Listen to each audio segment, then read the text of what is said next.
नमस्कार दोस्तों, मैं डॉक्टर रियाज भदौरिया। हमारे यूट्यूब चैनल पर आप सभी का स्वागत है।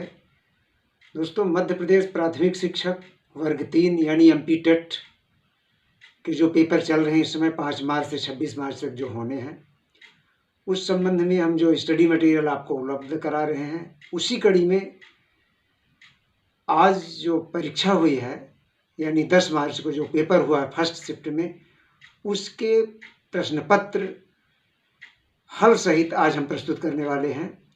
तो देखिए दोस्तों, आइए हम प्रश्नों पे चलें। उसके पहले हम आपसे रिक्वेस्ट करते हैं कि आप हमारे चैनल को अभी तक सब्सक्राइब नहीं किए हैं तो हमारे चैनल्स को सब्सक्राइब कर लें, हमारे वीडियोज़ को अपने मित्रों को शेयर किया करें, अच्छा लगे तो लाइक किया करें।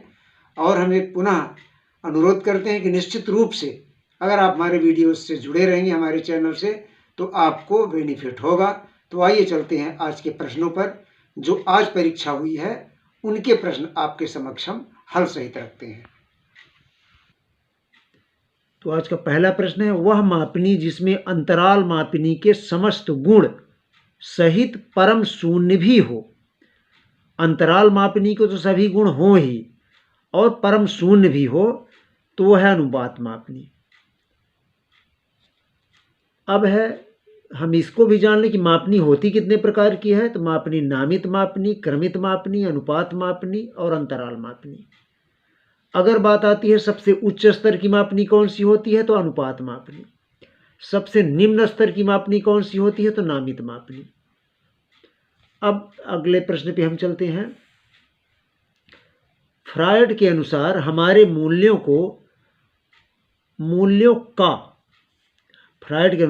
मूल्यों का आंतरिकीकरण किसमें होता है तो वो है परमहम में, सुपर ईगो में मूल्यों का आंतरिकीकरण होता है।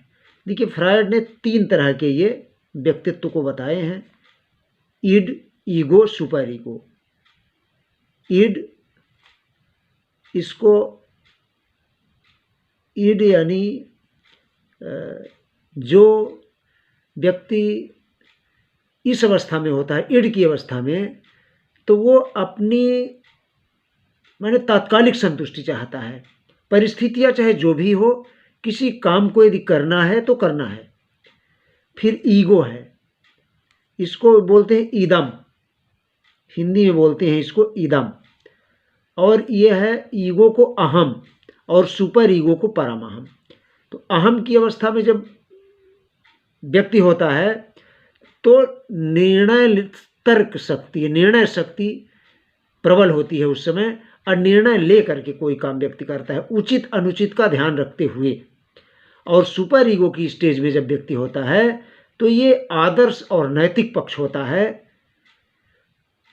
Super ego. तो एक मूल्यों का जो स्तर होता है, अच्छे अच्छे मूल्य होते हैं इसमें। तो फ्रायड के अनुसार हमारे मूल्यों का आंतरिकीकरण किसमें होता है तो परमहम की अवस्था में होता है। ध्यान आकर्षण में प्रमुख भूमिका किसकी होती है तो उद्दीपन की तीव्रता। उद्दीपन क्या होता है, प्रश्न भी हमारे उद्दीपक के रूप में आते हैं।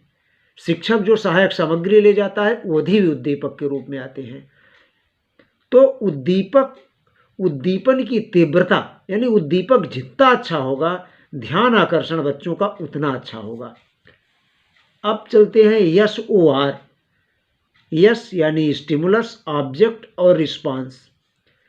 किसके द्वारा प्रस्तावित किया गया यस ओ आर बॉन्ड जो है, यस ओ आर बॉन्ड जो है वुडवर्थ के द्वारा, ध्यान रखिएगा। अब ध्यान को केंद्रित करने की आंतरिक दशा क्या है, ध्यान को केंद्रित करने की आंतरिक दशा है रुचि। बिना रुचि के ध्यान केंद्रित नहीं हो सकता है। तो ध्यान विचलित होता है बिना रुचि के। एक परिस्थिति में अर्जित ज्ञान का दूसरी परिस्थिति में उपयोग करना कहलाता है तो वो है सीखने में स्थानांतरण या सीखने का स्थानांतरण या ट्रांसफर ऑफ लर्निंग।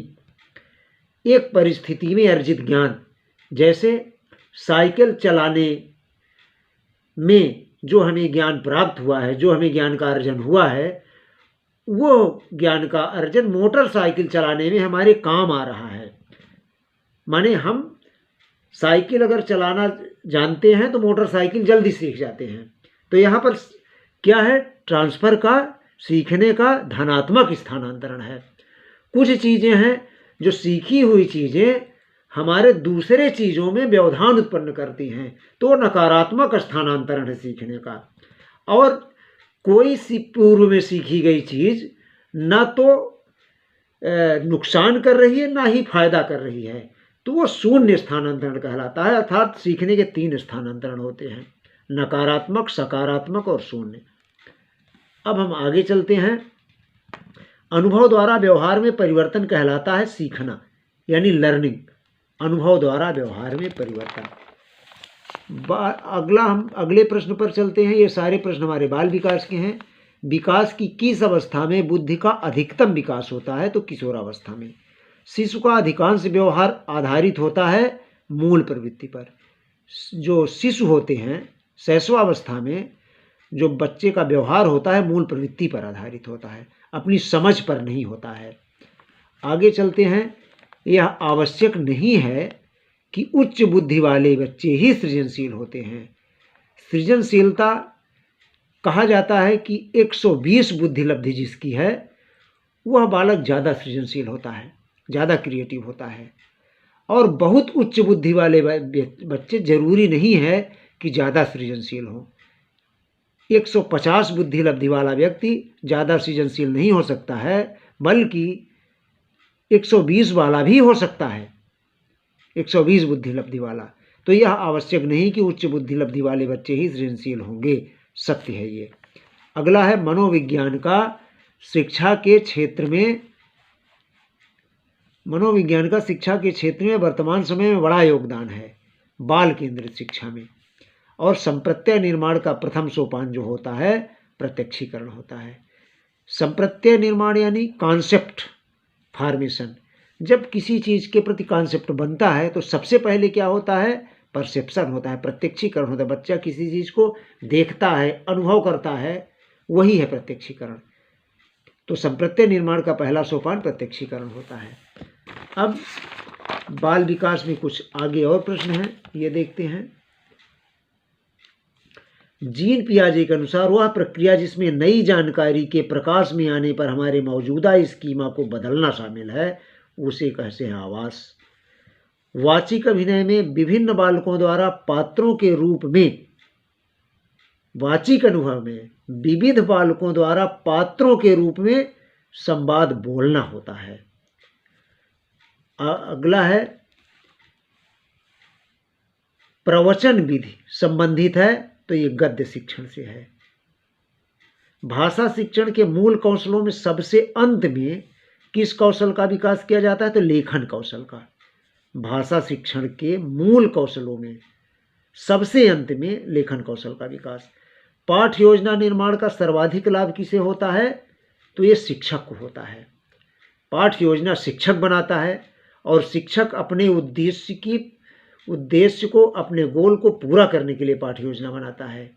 यानी बच्चे में जो ज्ञान भरना होता है उसके लिए वो पाठ योजना बनाता है, जो समझ विकसित करनी होती है उसके लिए पाठ योजना बनाता है। और अपने जब उद्देश्य में सफल हो जाता है, कौन? शिक्षक। इसलिए कहा गया है कि पाठ योजना निर्माण का सर्वाधिक लाभ शिक्षक को होता है, छात्र को भी होता है। विद्यार्थियों में विविधता का अध्ययन करने का सबसे अच्छा तरीका क्या है? अवलोकन। विद्यार्थी विविध तरह के होते हैं, तो ये कैसे हम पता करें? अवलोकन के द्वारा। एक बुद्धि परीक्षण में सामान्य जानकारी का मूल्यांकन, जब बुद्धि परीक्षण हम कर रहे होते हैं तो सामान्य जानकारी का मूल्यांकन किस प्रकार के प्रश्न द्वारा किया जाता है? तो सूचना प्रकार का प्रश्न होता है वो। अगला है मानव विकास का अध्ययन किस अनुवांशिक विधि द्वारा किया जाता है? तो क्षैतिज और लंबवत दोनों। और मूर्त से अमूर्त की ओर क्या है? तो यह है शिक्षण सूत्र, इसको हमने पहले ही बताया है। अब हम चलते हैं अगले प्रश्नों पर। तो हमारा अगला प्रश्न है बच्चों का सामाजिक विकास किस अवस्था में प्रारंभ हो जाता है? उत्तर बाल्यावस्था में। विस्मृति कम करने का उपाय क्या है? पाठ की पुनरावृत्ति। जितनी बार हम पाठ को पढ़ेंगे उतना विस्मरण कम होगा। अर्थात 2 बार पढ़ने के बीच में अंतराल जितना ज़्यादा होगा विस्मरण भी उतना ज़्यादा होगा। और 2 बार के पढ़ने में, 2 बार अध्ययन में, 2 बार के अध्ययन में अंतराल, समय अंतराल जितना कम होगा विस्मरण उतना कम होता है। अब है अभ्यास का अधिगम पर प्रभाव। अगर हम कोई रिसर्च कर रहे हैं, अभ्यास का, प्रैक्टिस का अधिगम पर प्रभाव का अध्ययन करना, हम अध्ययन कर रहे हैं। इसके प्रयोग में परतंत्र चर क्या है, यानी इंडिपेंडेंट वेरिएबल क्या है? परतंत्र चर, माने ये स्वतंत्र चर और परतंत्र चर। परतंत्र चर का मतलब है आश्रित चर। आश्रित चर, आश्रित कौन होता है? लर्निंग। अभ्यास क्या है? अभ्यास जो है वो स्वतंत्र चर है, अभ्यास हम कर रहे हैं। और हमारे अभ्यास पर आश्रित क्या है? अधिगम। तो यानी आश्रित चर, अधिगम आश्रित चर है, और अभ्यास जो है इंडिपेंडेंट वेरिएबल है, और अधिगम डिपेंडेंट वेरिएबल है, यानी परतंत्र चर है अधिगम। कठोर शिल्प का उपागम यानी हार्डवेयर किस सिद्धांत पर आधारित है? इंजीनियरिंग के सिद्धांत पर आधारित है। यानी हार्डवेयर, जिन चीज़ों को हम छू सकते हैं कंप्यूटर में, तो इंजीनियरिंग पर आधारित है। जो हमारे शिक्षा में भी हमारे हार्डवेयर और सॉफ्टवेयर हैं। शिक्षा सिद्धांत क्या है? ये सॉफ्टवेयर है। तो हार्डवेयर, सॉफ्टवेयर और सिस्टम अप्रोच, 3 चीज़ें होती हैं इसमें। तो अब हम बाल विकास के बाद अब हम चलते हैं हिंदी पर। हिंदी के कुछ प्रश्न हैं हमारे, जो आज 10 मार्च को पूछा गया, पहले शिफ्ट में जो प्रश्न पत्र आया था उसको हम आपको प्रस्तुत कर रहे हैं। तो अब है हिंदी की बारी। आचरण की सभ्यता किसका निबंध है? सरदार पूर्ण सिंह का। जो वाणी द्वारा व्यक्त न किया जा सके, अनिर्वचनीय। उत्साह किस रस का स्थायी भाव है? वीर रस का। कवितावली के रचनाकार कौन है? तुलसीदास। विनय पत्रिका किस भाषा में लिखी गई है? ब्रज भाषा में। पेड़ से बंदर कूदा वाक्य में कौन सा कारक है? तो ये अपादान कारक है। पेड़ से बंदर कूदा यानी पेड़ से अलग हुआ, अलगाव की स्थिति जब होती है वहां अपादान कारक होता है। चौपाई छंद के प्रत्येक चरण में कितनी मात्राएं होती हैं? तो 16 मात्राएं होती हैं। यथाशक्ति में समास कौन सा है? तो अव्ययी भाव है। यथाशक्ति में कौन सा समास है? तो अव्ययी भाव है। सूर्योदय का संधि विच्छेद सूर्यधन उदय। आगे कुआं पीछे खाई का अर्थ है दोनों ओर मुसीबत। आगे कुआं पीछे खाई यानी दोनों ओर मुसीबत। मुदरी, इंग्लिश में रिंग जिसको बोलते हैं, इसका मुदरी का तत्सम क्या है? मुद्रिका। तत्सम शुद्ध शब्द होता है और मुदरी शुद्ध शब्द नहीं होता है, माने तद्भव है। ये मुदरी तद्भव है और मुद्रिका तत्सम है। रामचरितमानस की भाषा क्या है? अवधि। आलस्य शब्द का विशेषण क्या है? आलसी। अब हम कुछ हिंदी के और प्रश्न हैं, ये देखिए। महारानी में समास कर्मधारय समास। दैव का तद्भव दई। दैव क्या है? तत्सम है। दई क्या है? तद्भव है। आंखों में चर्बी छाना, इसका अर्थ है अभिमान करना, घमंड करना। स्वागत में संधि कौन सी है? सुधन आगत यानी एण स्वर संधि है। अब है पर्यावरण पे हम चलते हैं। ये दोस्तों, ये पर्यावरण के कुछ प्रश्न हैं जो आज पूछे गए थे। वन्य जीव सुरक्षा अधिनियम पारित हुआ था 1972 में। राज्यसभा धन विधेयक पर अपनी सहमति कितने दिनों तक रोक सकती है? तो 14 दिन तक। अगर लोकसभा से पारित हो गया है कोई धन विधेयक, राज्यसभा में भेज दिया गया है, तो राज्यसभा उसको 14 दिन तक रोक सकती है। उसके बाद उसको पारित करना ही होगा। लसिका का कार्य है घाव भरने में सहायक। लसिका का कार्य क्या है? घाव भरने में सहायक होती है ये। खसरा का लक्षण क्या है? शरीर पर लाल दाने। भारत में सूती वस्त्र का पहला कारखाना कब खोला गया था? 1854 में मुंबई में। PHC का अर्थ है पब्लिक हेल्थ केयर यानी जन स्वास्थ्य केंद्र। पब्लिक हेल्थ केयर, PHC का अर्थ क्या है? Public health care. तापायनिक उत्सर्जन का सिद्धांत किसने दिया? एडिसन। एडिसन ने जो बल्ब बनाया था, विद्युत बल्ब, एडिसन ने ही बनाया था। उन्होंने तापायनिक उत्सर्जन सिद्धांत दिया था। किस मुगल शासक के काल को हिंदी का स्वर्ण युग कहा गया? तो अकबर के।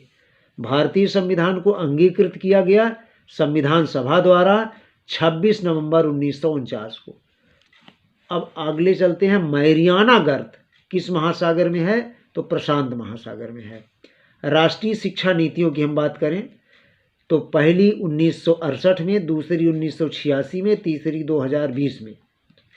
और नेपाल की सीमा भारत के किस राज्य से मिलती है? तो सिक्किम से।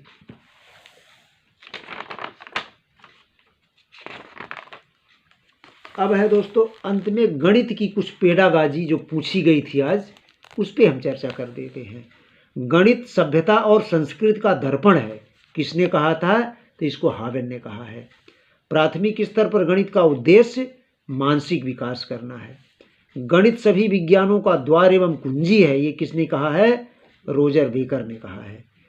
ज्यामिति की समस्याओं का हल ज्ञात करने के लिए किस विधि का प्रयोग करते हैं? तो विश्लेषण विधि का। ज्यामिति की समस्या, ज्यामिति में क्या करते हैं? सिद्ध करते हैं कोई सूत्र, यानी उदाहरण से नियम की ओर चलते हैं। तो इसको हम अगर विश्लेषण की जगह पर अगर आगमन विधि लिखा होता तो भी सही होता। तो विश्लेषण या आगमन विधि लिखा है तो आगमन विधि। गणित में किस विधि के तहत सूत्र या नियमों का सहारा लिया जाता है? सूत्र का सहारा या नियम का सहारा। जैसे ब्याज के सूत्र से ब्याज ज्ञात करना, क्या है ये? निगमन विधि है ये। तो दोस्तों यहीं पर आज हमारे प्रश्नों की श्रृंखला संपन्न होती है। तो आज आप हमारे चैनल से हमेशा जुड़े रहें। हम अपने चैनल से बहुत अच्छे अच्छे प्रश्न, रोज की परीक्षा के हम प्रश्न शाम को हम प्रस्तुत किया करेंगे, आप देखते रहें। और इसके दाएं बाएं के प्रश्न भी, हम इर्द गिर्द के प्रश्न पर भी हम चर्चा कर लेते हैं। सिर्फ वही प्रश्न बस हम प्रेषित नहीं कर रहे हैं, उसके आगे पीछे पर भी हम चर्चा करते हैं। इसलिए आपसे निवेदन है आप हमारे चैनल से अपने हित के लिए जुड़े रहें। Thank you so much.